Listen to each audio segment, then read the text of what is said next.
Welcome back to Matt's Automotive Channel. In this video, we'll be addressing the AC system that no longer works in this 2001 Mustang. When trying to turn on the AC, just absolutely nothing happens. Doesn't blow any cold air out. And also, the AC compressor never comes on. When this sort of thing occurs, usually it's due to the fact that it's out of Freon and there's a leak in the system. We will check for leaks by putting a vacuum on the system and see if it can hold it. And if it's a really small leak, we may not be able to detect it this way, so we're going to actually add some UV dye into the system, and then that way we can see where the leak is if it occurs over a larger period of time. Here are the tools that we're going to need to do this operation. We have an AC manifold here, and we have Freon, UV dye, a scale, and a vacuum pump. When working with Freon, make sure that you always wear gloves. If this comes in contact with your skin, it can cause frostbite. Also wear safety glasses as well. It could damage your eyes. So the first thing that we're going to want to do is assemble this AC manifold, put it on the car, and see if we have any pressure or Freon in the system at all. When attaching these fittings, no need to clamp down real hard on them. There is an O-ring that seals. So basically you just need to make sure that it's on there just snug. And also, make sure that the valve is in the closed position before you ever attempt to hook them up to the car.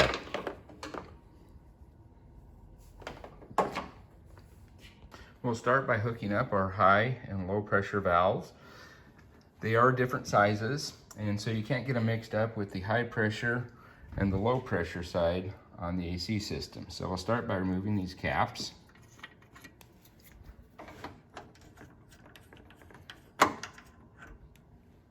All right, and then we'll go ahead and start by putting the high side on. Again, make sure that the valve is in the closed position. All it does is back off this little pin here, which pushes down on a little pin here on the Schrader valve. And you put it on just by pulling back this little sleeve, pushing it down, and then it clicks in place. We'll do the same thing with the low pressure side.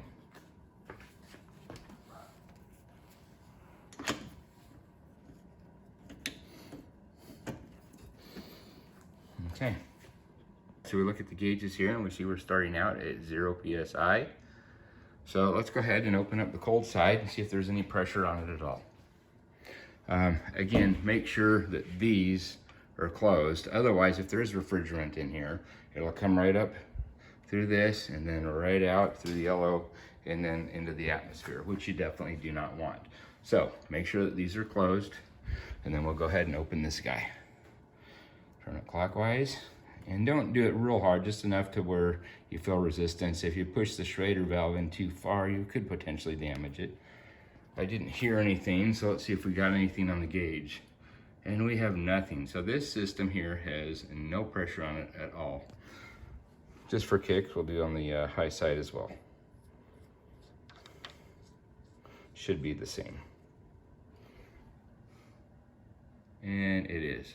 So there is no Freon in this system whatsoever. All right, so the next thing we want to do is put a vacuum on the system and see if it can hold a vacuum. The vacuum is going to do two things. It's going to pull all the existing air out of there and also any moisture along with it. And then also it'll check to see how severe the leak is in the system. So I'll go ahead and hook this up to our vacuum pump. Again, just finger tight on this. And we want to make sure that all the valves are open. So we'll open, and then these guys are open as well. And then we'll go ahead and turn on our pump.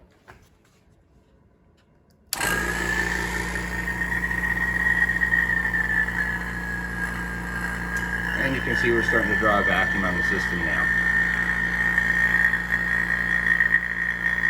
So we'll let this run for a few minutes.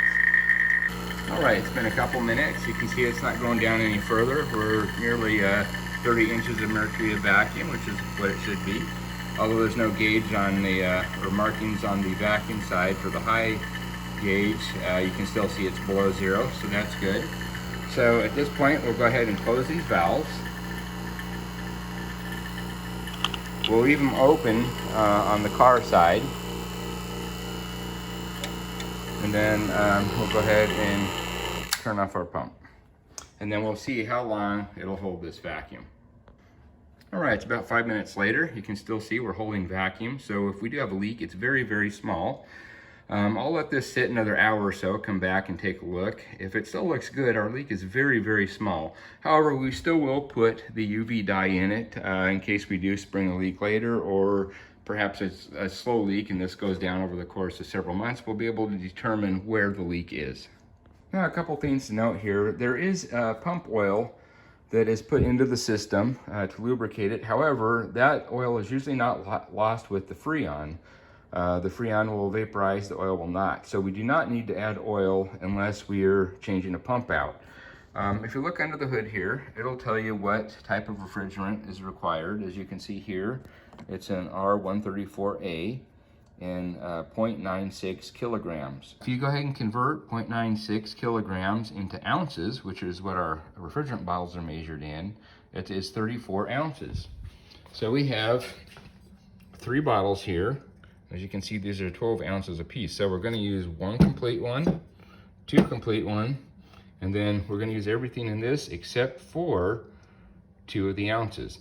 That's where the scale comes in. We'll have to use the scale on this last one to make sure that we just pull 10 ounces of Freon from this can. All right, there is one additional step that I want to take at this point. It's about an hour later and still we are not observing any loss in vacuum here. So the system looks like it's sealed pretty well. However, the one thing that we're not really testing using this is the Schrader valves.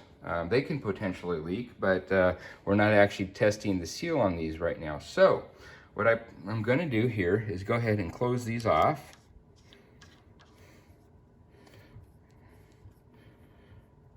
Okay, that will allow the valve to come up and seal.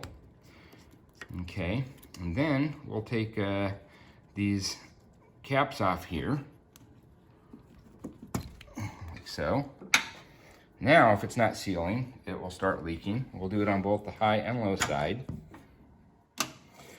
Okay, and you can see our gauge still has the vacuum on it. So what I'll do is let it sit for another hour, hook it back up, open up the valves, and then see if we can detect any drop in pressure or loss of vacuum. If we do detect a loss of vacuum, what we're going to want to do is replace these Schrader valves. They're very similar to the ones that are on your bicycle tires. In fact, I have a couple extras here that I can show you. And if you do end up needing to do that, you'll need like a valve stem remover here, and then these are the actual valves that go down in the little port there that seal. So, you know, these little rubber seals can go bad over time. So, anyway, we're testing that right now. Hopefully we won't need to replace these. All right, another hour has passed. Our manifold's holding pressure here just fine. So let's go ahead and hook it back up to the car and see if we've lost any pressure. All right, put the high one on first. And then the low one.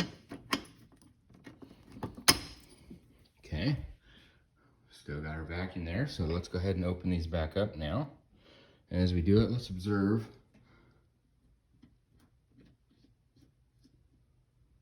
All right, that's all the way open. I didn't really see a drop there. And let's go ahead and do this one. This is great. It looks like it's holding. So the next step is to go ahead and add some dye and then some R134A. All right, so first of all, we need to determine how much of this dye that we need to put in. And if you look here, it says that this serves up to 4 vehicles. So basically, we're going to use 1/4 of this bottle. And since that's 1 ounce, we're going to put in 1/4 of 1 ounce, so 0.25 ounces. All right, so the next thing you're probably wondering is how do you get the dye into the system? I've seen people do it a number of different ways. One of the real common ways is to take the dye and then this feed tube that we use to pump the Freon through, they pour a little bit in here in the end. The problem I have with that is that once you hook it up to your Freon, you have to purge the line right here. And so that dye is just gonna go right through here and some of it's gonna get purged out right here. I don't want that. So I'm gonna take a little slightly different approach. I went ahead and poured 0.25 ounces of this into a little bowl here. And what I'm gonna do is actually suck it in through the low pressure side here. So I'm gonna have the manifold hooked up here. I'm going to hook the yellow line up to the vacuum, like so. Close this side, close both sides actually. Create a little bit of vacuum, so there'll be a vacuum on this hose here. Okay, that's good enough. And then what I'll do is take the low side tube, dip it in here, and then open the low side valve here in the manifold, and hopefully it'll just suck that dye into this tube. Then I can take the tube, hook it up to the low part, then go ahead and evacuate the system again, and then hook up the Freon bottle. So let's give that a shot and see if it works. Okay, so I think we're ready here. Again, anytime you mess with the dye, keep it away from the engine bay, because if you were to spill any of it in there, it's going to make it very difficult to find a leak at a later date. All right, so I don't make a mess. I did reverse the hose. So let me show you what I'm talking about here. Normally the ones with the manifold have these this little long piece, so this little sleeve here can fall back here. So anyway, I reversed it, so I'm using the short sleeve here on the manifold and the long sleeve on this end, just so I can suck that up probably a little bit easier. So anyway, let's give this a shot. And so I'll dip this in here, and then I'll open up the valve on the manifold, and hopefully it'll suck some of this through.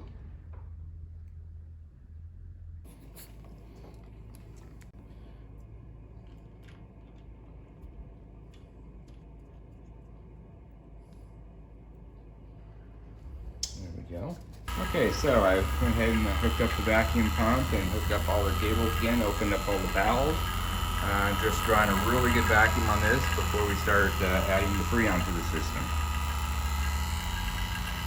So it doesn't look like it's going to go down anymore. So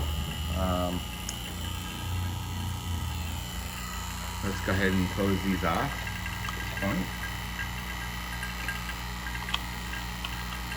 Close the high and the low, and we'll keep the high one closed because we're only going to want to draw Freon in through the yellow and then through the blue and into the car on the low side. All right, so just unscrew this and make sure that you still have a vacuum with both of these open. All right, let's go ahead and get our Freon ready to go. So we'll go ahead and take this and make sure that this valve is totally backed off.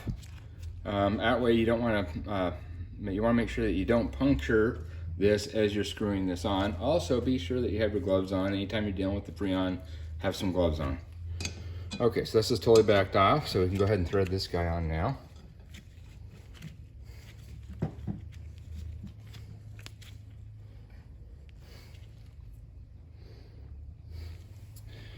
Okay, now let's take it on over to the car and hook up our hose.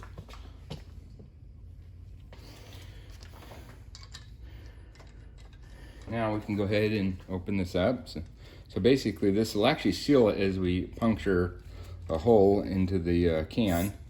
There, I just heard a little so they've punctured it. Now, when I unscrew it, it'll allow the Freon to flow through the hose. Now that we have everything hooked up, the next step is going to be to start the vehicle. Very important though, make sure that all your cable cords here, hoses, are free and clear of anything rotating under the engine. You don't want to get caught up on something. Okay, so before we start drawing any Freon into the system, we want to purge the system first. So go ahead and open up the can here and pressurize this hose. And then we'll go ahead and touch this bleeder until we see a little bit of Freon come out. I'm going to see how accurate this actually is. So I'm going to set up the scale here and see if we actually get a full 12 ounces out of this can. All right, so I'm gonna go ahead and start up the car and make sure that the AC system is on max cool.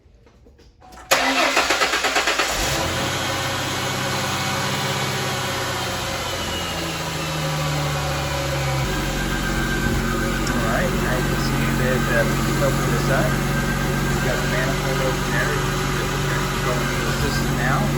And we're slowly drawing refrigerant from the bottle. Alright, unfortunately, the AC compressor is not coming on yet. I thought it would when it had a little bit of pressure in it. We got about 32 psi in it, and it's not hitting the AC compressor on. So I think we're going to have to manually kick it on. All right, so let me explain where I am now at this point. I never did get the AC compressor to turn on. So I went over here and unplugged the low pressure switch. And there's two terminals here, and you can see them if you look real close. It's just two conductors there. They got the shiny pieces. They're one here and then one right there. So anyway, if you short that out or jumper them, which I did here, it should turn on the AC compressor regardless of the pressure because you're bypassing the pressure switch. Well, I did that, and then the radiator fan turned on and the engine idle went up. However, AC compressor still didn't go on.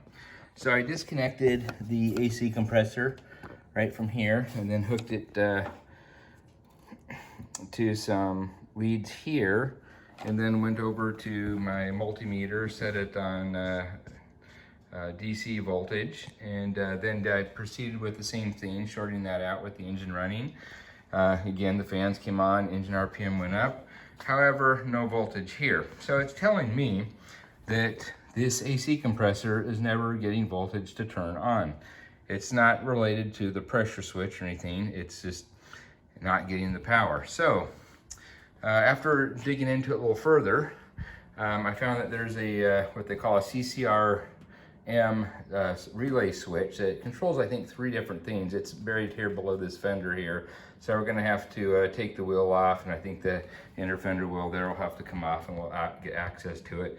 It's likely that we're gonna have to replace that. Apparently the relay switch that controls the AC notoriously goes out on those. So anyway, we'll go ahead and pull that apart and check that relay switch out and see if that is truly our problem. So anyway, a few steps back here, but we'll figure it out. All right, so this is where we are now. I went ahead and removed the wheel and also the inner fender well.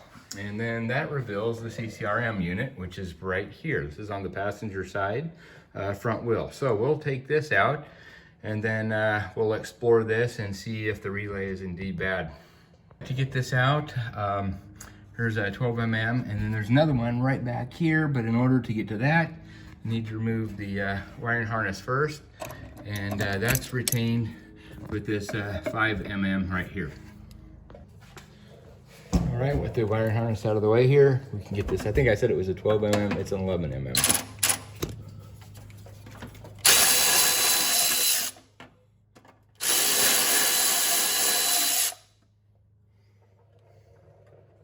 All right, with the module cleaned up a little bit better now, let's go ahead and start disassembling it.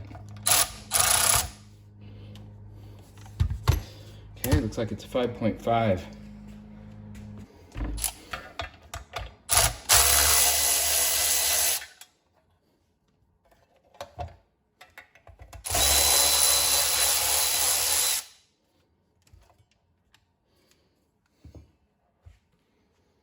I really have to wonder what Ford is thinking. Boy, they do not make it easy. I can't unscrew this. These are actually riveted in 2 different spots. I'm gonna have to drill those out. Why couldn't they have just put the relay in some kind of box under the hood that's easily accessible? I'll never know.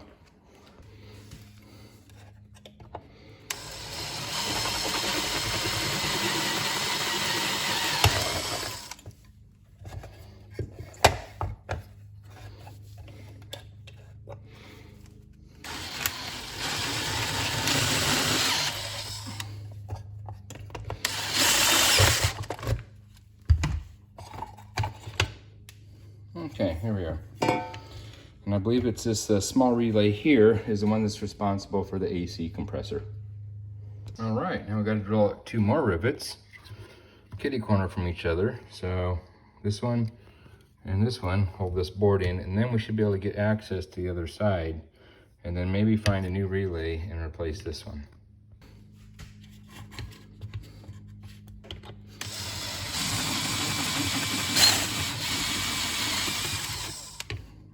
There.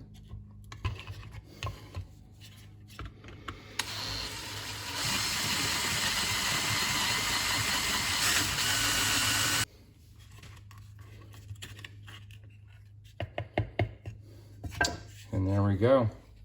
You can see the burn mark. Let's see. Right there. I think that's typically where they fail. So I think if we just get a new relay, soldered in here, that should take care of our problem.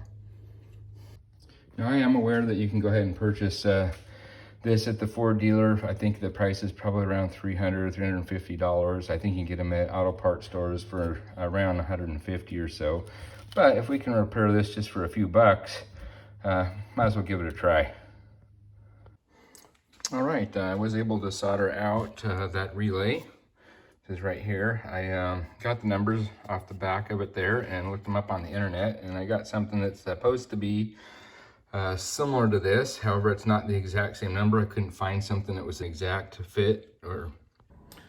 So I went ahead and placed an order for the relay that cross-referenced to the one that I pulled out there. So this video is getting a little long, so I think I'll call it quits here. And once I get that part in, we'll resume this video and finish this job up, and hopefully it works. So I'll catch you on the next one. Bye-bye.